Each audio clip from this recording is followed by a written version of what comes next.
Hey, I'm Krista Wax. You are listening to MSP Sound on KFAI, and I have Eric here of Palm Psalm. Hi. Hey, good afternoon, Krista. Thanks for having me. I'm super excited for this conversation. Absolutely. Thank you. I know I'm excited too. And off the bat, I mean, if anyone's watching this on Zoom or if they just want to know on the radio, you are not in Minnesota right now, and it looks beautiful where you are. Where are you at? I'm in San Diego, and I don't want to make anybody, jealous. But the weather is pretty nice here, and yeah, you can tell by the background if you're watching this online that my smile says it all. So I apologize for not here. No worries. It's very nice. I'm feeling the sunshine and warmth off of your video, and I'm loving it. So I have to call it out. It's January, Minnesota. Enough said. Yes. But we did not have you come on the show to talk about weather. It is very nice. It is nice to talk about where you are. But it's so excited because you have a new album coming out. Yes, a little bit in the making. We can get into it, but my album Otuhaka, it comes out on Friday the 27th on all streaming platforms and iTunes and elsewhere for purchase. And um, coincidental with that, I'll have a release party at Icehouse as part of the Great Northern Festival. Um, Show starts at 10. That's wonderful. How did we get here? What kind of went in the making of Otuhaka? So the genesis of this project goes back to when uh, when I started to get serious about my climate activism, which was kind of call it like 5 to 6 years ago, and it was a an outlet for kind of social commentary related to the crisis, and um, a lot of it centered around climate justice. And my father specifically, who is an immigrant from a place called Tonga, which is an island nation in the South Pacific. And when I think about the crisis, I think about him. I think about Polynesians that are and people around the world that are at the front lines of the crisis that had no real influence on global emissions and where we are today. And so I've always been passionate about that, and I've used Palm Psalm really as a artistic vehicle to express my anger, really about that, but also honoring Polynesian culture within the music. And so my father passed away a handful of years ago now, but he gave me all of this old Polynesian music, and I've sifted through that over the years. I actually put the album and the project on hold for a while. I was kind of going through depression and other just other things in my life. I had a daughter around the same time, and was also focusing on my on what I do in the daylight hours, which is clean energy. And so I was able to kind of come back to that here over the last year, and really the music infuses Polynesian culture into surf rock, and that's at the essence of the project and what I'm addressing. That's incredible, and it's great to hear people taking the climate control seriously. There are people who do not take it seriously. We don't need to talk about that, but I want to focus on that. That's incredible that you were inspired enough to write an album about this. Something Yeah, close to home. I'm super close to my heart, super close to my heart, and it's the more that I've thought about it, like over time, I'm one of the only people that could have written this album, and that's what makes it special to me is that there's so many different aspects that are just they're very unique to what I'm to what I'm doing with the music, and uh, it's it's inspirational to me that this is uh, having an impact, the impact that it just has been having, even in just this like short amount of time. One aspect of the music that listeners will understand or as they get to know the project is that as part of this, am raising money for different climate groups, focused groups, and the Great Northern Festival has an aspect to it that is specifically focused on climate, and so this made like the intersection of or being a part of the festival kind of that much more special. And so the show that's happening next Friday or on the 27th is we are raising money for the Pacific Island Climate Action Network, which is a coalition of different organizations that are helping to uh, affect positive change in the region, both from adaptation as well as other addressing kind of the inequalities or the injustices that are happening because of climate. And so people can find out more about that on my website and on my social channels, poemsong.com. But the activism around this album and around the project, kind of doesn't just stop at the kind of artistic creation. It extends on to actually helping to make a difference in that space. That's wonderful. Like I love the Great Northern Festival. That's a lot of fun, and it's even though you're in San Diego right now, does it feel kind of weird? I mean, must feel weird to be like, and now I'm gonna go back to Minnesota on Friday, January 27th, and do my show here for the Great Northern Festival. It's a couple of different worlds you're wrapped up in right now, but Yes. Kind of circling back to the Pacific Island Climate Action and travel, I had met the group and a lot of the members from the Pacific Island Climate Action Network, all Polynesian people, at COP27, which was in Egypt. And I was fortunate enough to lead a youth delegation, U.S. Youth delegation there in November, and so that was a little bit further of a plane trip to Sharm el Sheikh, Egypt. But it was so incredibly, I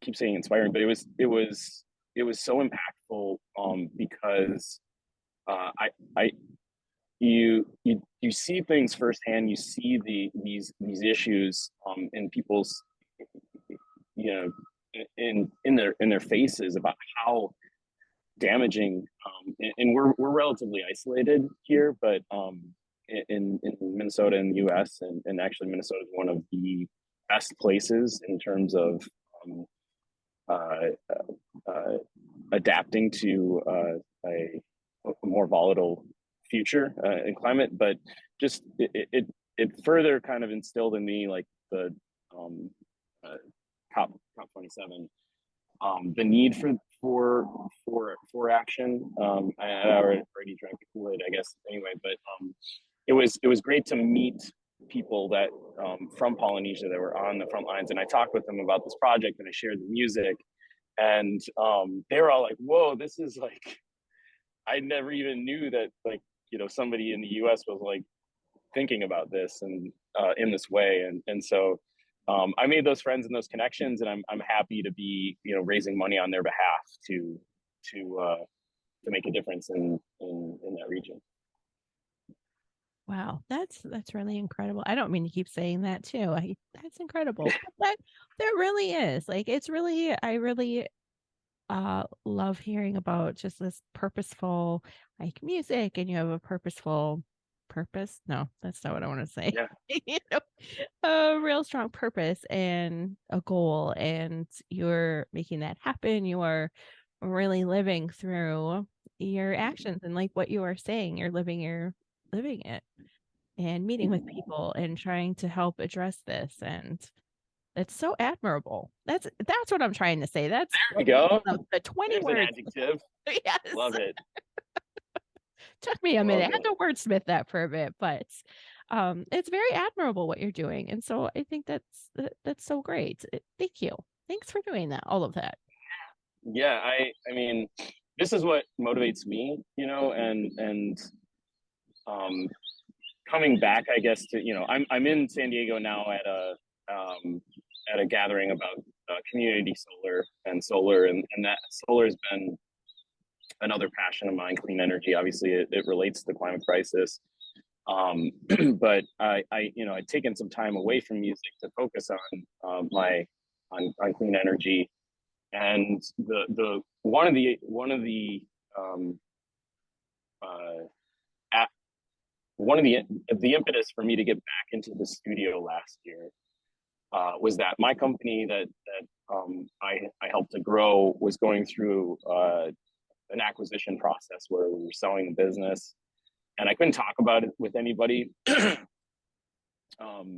We ended up uh, selling it in April of last year, but I spent like the preceding like 6 months, maybe like, yeah, 6 months writing and recording the music, and it was a great escape. And I think you know, when music can provide that outlet, like a productive and productive outlet for stress and for anxiety, um, you know, that's what this project did for me. And you know, this is the culmination, obviously, of all that work. And I'm so happy about how it turned out, and um, happy for the collaborations that I had with the music. And so Jeff Markovis is the drummer on all the tracks.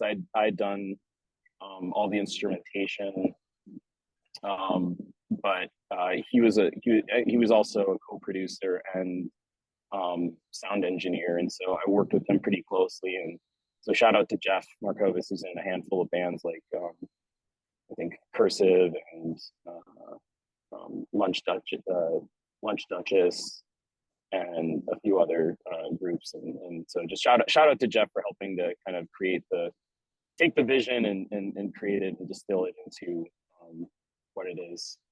Uh, um, yeah, That's awesome. Thanks to Jeff. Way to go. yes, he's a bro. I've loved him, you know, for years now. We were in a band previously called Hunting Club, and um, you know, we uh, after the kind of dissolve, you know, after we dissolved the group, you know, obviously we were all still friends and stuff, but it was just kind of nostalgic and fun, and to get back into the studio with him, and kind of get into that same cadence and the same rhythm of, like, you know, working on stuff together. And he, you know, he was very patient too, because as you hear in a lot of the music, it's there we used a lot of samples from these old Polynesian songs, and chopping those up and putting them, you know, putting them in, uh, putting them into the music, and really absorbing them into the music was no small feat. And it took a lot of time to do, but I think the end result was obviously something that we're both really proud of. That's amazing. When you were working through samples, did you have in mind exactly what you wanted to hear? You knew where to find it, or were you just kind of, how did you do that? How'd you figure out what?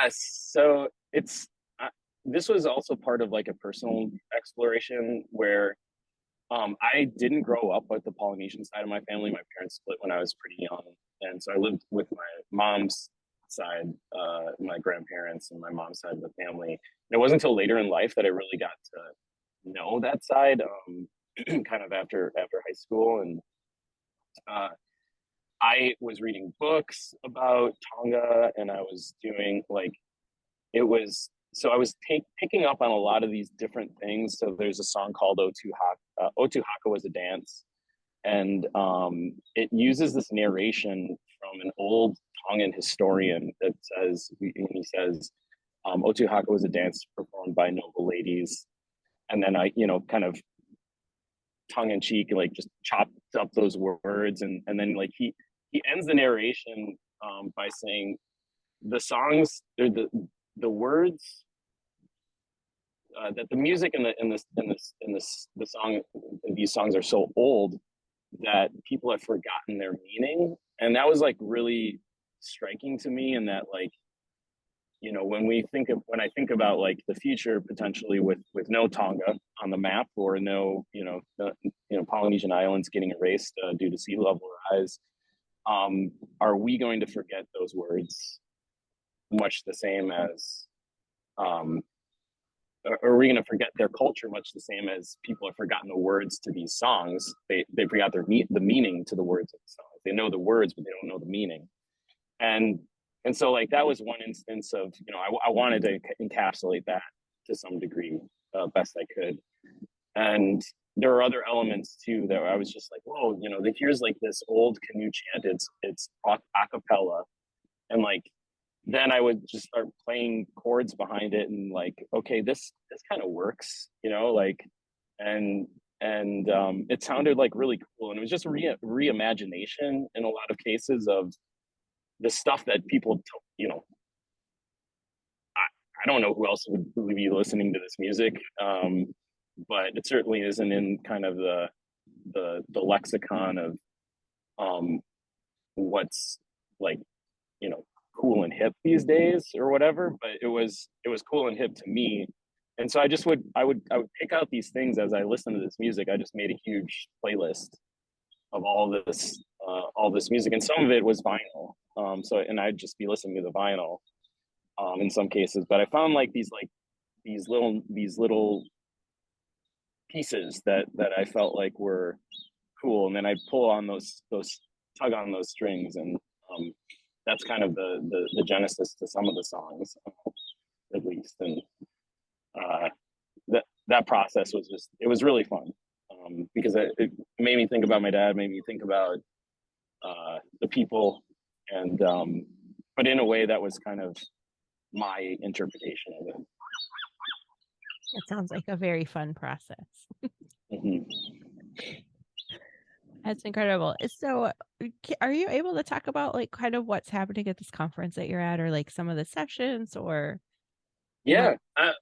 So community solar, that this is it's the intersection of a lot of things that are important to me, which is uh, equity, um, providing access to people to clean energy for people that haven't traditionally had access to clean energy. And so community solar, with that at its essence, is you've got a a solar farm, or a large rooftop array, and individuals can kind of participate and own the energy from these systems, and specifically for people that are renting, or they don't own their home, and they can put solar on their own home. This is it's a way for them to participate in this energy transition, um, in an equitable way.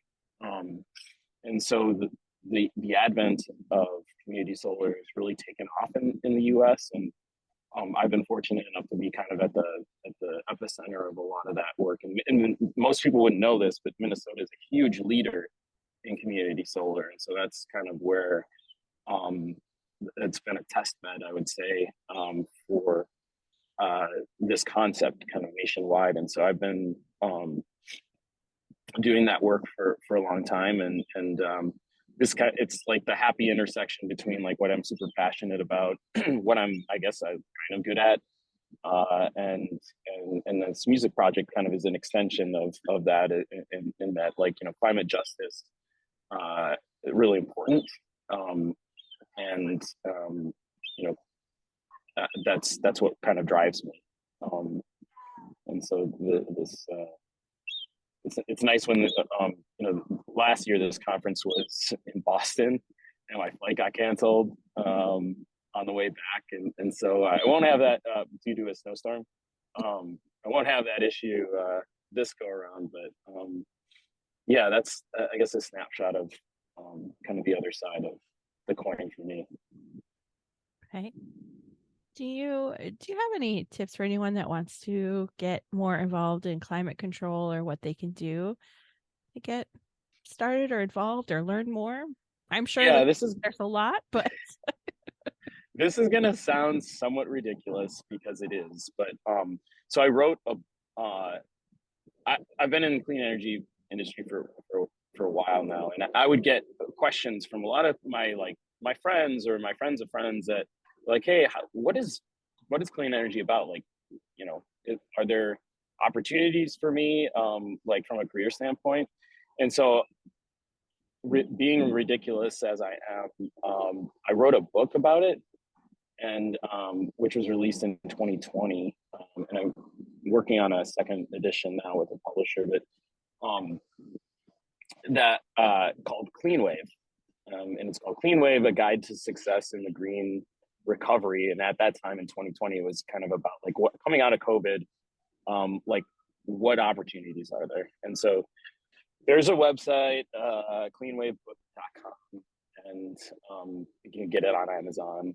But it's a it's basically a the past, present, and future of clean tech, with a lot of interviews with leaders within the space, and actionable advice for people um, uh, that are interested. And so, anyway, it you know it's just one other aspect of what I do, and I'm one of my core values just personally is just kind of growing horizons and providing opportunities for people beyond just myself. And writing the book was a part of that, of just here's everything I know, and here's what I think would be useful for somebody that like if I were getting into the industry years ago, like what would I have wanted to know? And that's one resource, and but that resource has a bunch of other resources listed in it too. So uh, anyway, that's what I would recommend. okay. I love it. I have a book. Of course. Why not? Because all of us are going to ask you, Yeah, get into yeah. this. I love it. It sounds, I get a little self conscious because it sounds a little obnoxious. If I was like, oh, you wrote a book, I mean, and now you're like doing this music album thing. It's like, okay, like slow down, dude. But they're all interconnected in some way, and that's really about helping people and addressing the climate crisis, and then from me personally, just having a creative outlet to express these feelings that I have about it. No, that's wonderful. I don't think it's ridiculous. I think it all weaves very nicely together. All right. Well, okay. So the new album comes out Friday the 27th, Yes, streaming everywhere. Otuhaka. I got it. I got it. yes, you did. And then the release show is Friday the 27th as well at Icehouse. Yes. Am I missing anything? Anything else? Not really. Like I'm really excited about the show. So just some elements, I kind of weave in. There's a theme in the album of the luau, right? And my dad ran the light show at Polynesian Cultural Center for their luau show. So every day, day in, day out, and there are snippets within the album specifically of the luau show that he would um, work on every day, and that has bled into the live show now, where essentially it's like my interpretation of a luau, and and and so I'm really excited about it because it's kind of one of my friends, Nolan Maurice, Line Break Media, is going to be doing live video, and that all the video kind of elements are in support of and the imagery is in support of the music itself, and so there's a blending of kind of, you know, uh, both, paradise and dystopia related to climate. But in this kind of luau theme, my sister is going to join me on stage. I'm so excited about that. She's a kind of an expert or an instructor for Polynesian dancing. So she's going to dance for a few songs, and um, it's it's been a kind of wild like process, like thinking about the live aspect to this, and so I'm really excited to share it. And this won't be the last show, but it'll definitely be one to remember, specifically because of the my sister won't be dancing at every show. She lives in Utah, but she's coming in. Wow. And so this will be really fun. There's some surprises, and so we have Diane, Diane Miller, from um, who's opening the show. She's a local rap artist, and we've got a DJ, and yeah. Anyway, there's just it'll be a lot of fun, and $12 in advance. I think tickets are. I think most of the seated tickets are gone, but would love, people that are at all interested in. I think we'll have a really good time, and tickets are available through the Icehouse website, and also you can grab the link from my website as well. That's incredible. That sounds like a really fun show. Yeah. Good celebration, good themes, great venue. I love Icehouse. That's a good spot. Bring some of those bring that sunshine back with you, will you? Yes, and I should talk to Icehouse because I think we should have like a tropical drink available as well for people. Just to kind of think that they're not in the cold. Um, it'll be nice inside there. So Yes. I'll have that. I love it. I'm looking forward to it. Eric, thank you so much for joining me today. It's been so great chatting with you, and thank you for sharing everything that you're working on and doing. That's incredible. It's been a pleasure for sure, and thanks to your listeners too, for for hearing the story. Absolutely. Congrats again.